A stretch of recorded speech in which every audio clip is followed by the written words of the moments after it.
Well, just about every Canadian, I guess, with a pulse will know my guest here, Mike Pinball Clemons. Wow, 4-time Grey Cup champion, 3 as a player, 1 as a coach, Hall of Famer, record for all-purpose yards in all-pro football. He's a dad, he's a husband.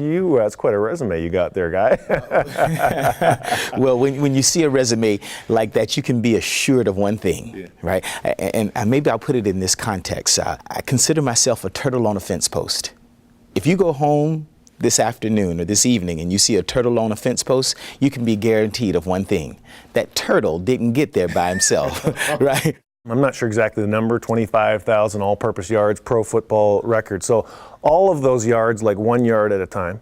No. There's a few longer than that, maybe. But tell me about that. I mean, I'm sure you had some nice 75 and 80-yard runs, but lion's share of that probably was a lot of grunt, 2 yards at a time and 1 yard back and 7 yards up. And tell me about success when it has to come 1 yard at a time. If you could take the ball and you could run, right, 25,000 yards in one play, it would be sort of I would imagine it as being this triumphant run, right?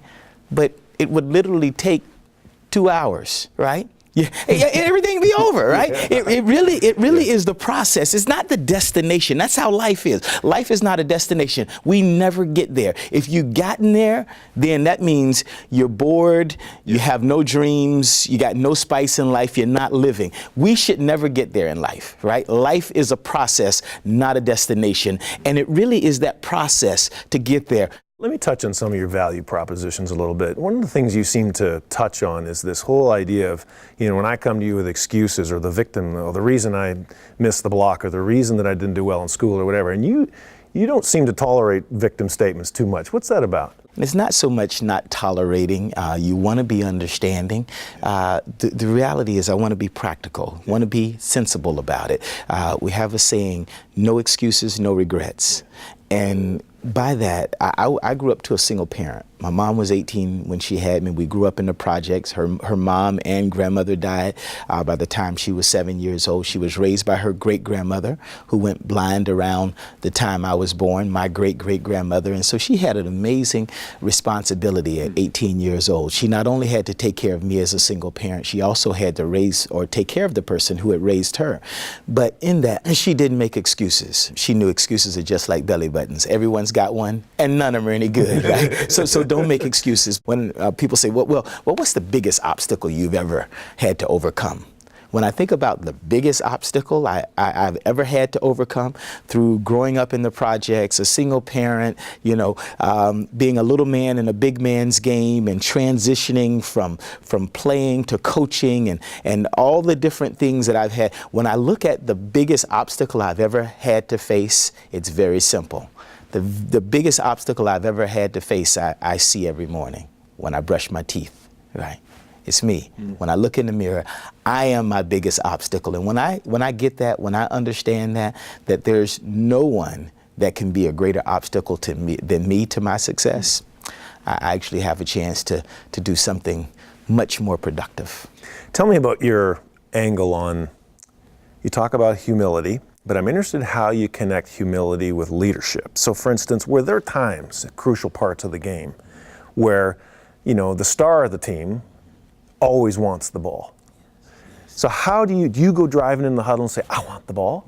Or as a leader, do you say, I want that ball, but I will do first what's best for the team? How do you balance leadership with humility? That's a wonderful question, because a lot of times we think of the specific situation, right, and say, now, hey, I'm going to grab humility out of the bag now, and I'm going to insert that right here. And the reality is when you get to that huddle, you've had literally thousands of hours of practice together, right? You've had times where you've traveled on the road. You had a chance to go out to dinners. You've talked about all different kinds of topics, from religion to politics to family to every possible thing under the sun. A lot of sports, of course, in those conversations. And so it really is that body of work. So when you go into that huddle, right, and you say that I want the ball, right, that can be seen as a sort of ego-driven kind of concept.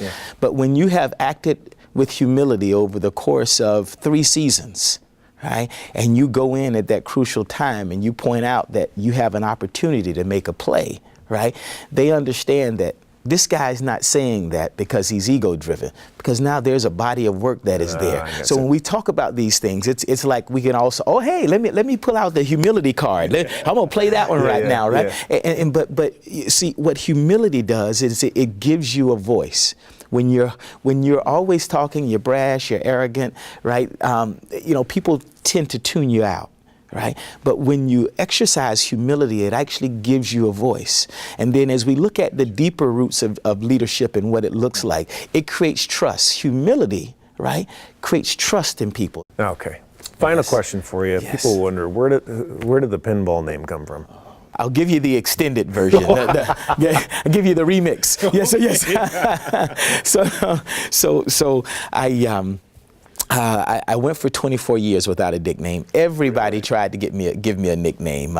Yeah, Dynamite. Oh, yes, yeah. Really? So yeah, nothing ever stuck. Right? Just yeah, everybody wanted to try to give me, you know, Speed this or you know all kind of nicknames. And I was here one week, and we had a goal line scrimmage. And in the goal line scrimmage, all the young guys are there, right? So you have, on the offensive side of the ball, because this is a defensive drill. So you know, in practice, sometimes you have a defensive emphasis. Sometimes this day is off a defensive emphasis, and so all the young guys are on offense, and so it is their job to kill us as practice for the real game. So when you get down there, it's 1 yard to go. It's only 1 yard, and you got to make the last stand, the goal line stand. And so our defense is practicing the goal line stand, and so they're practicing in all the young guys against all the young guys to practice for success, and also because you don't want to injure your own guys. You don't want to injure your starters. So I'm the new guy, and I get the ball, and just like it's supposed to happen, I get the ball and I get hit,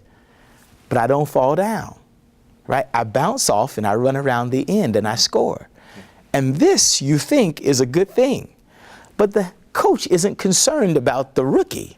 He's concerned about his defense, right? Didn't stop. So the coach says, do it again. So now this is taking all the imagination out. So goal line already, you know that, you know, there's not a lot of imagination here. You're lined up in the eye and you're just going to get the ball and run right at so not a lot of imagination. But now when we don't go to the huddle and we don't even have that thought of there may be something different here, that you're actually doing the exact same play and this little guy showed you up, you know it's not good. So I this time I get back and as soon as I touch the ball, a guy meets me, right? I mean, just boom, just blows my categories, right? And just scatters but I don't fall down.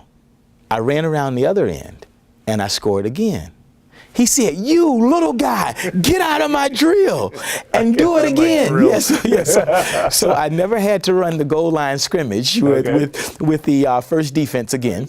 And he made the statement later that week. Who did? Coach Bob Obilovich was the Coach Obi made the statement at that time that we have this new guy that bounces around like a pinball, and it stuck. And it stuck. Yes. Hey, listen, I appreciate you sharing some of your story with us today. Kevin, thank you so much. Real pleasure.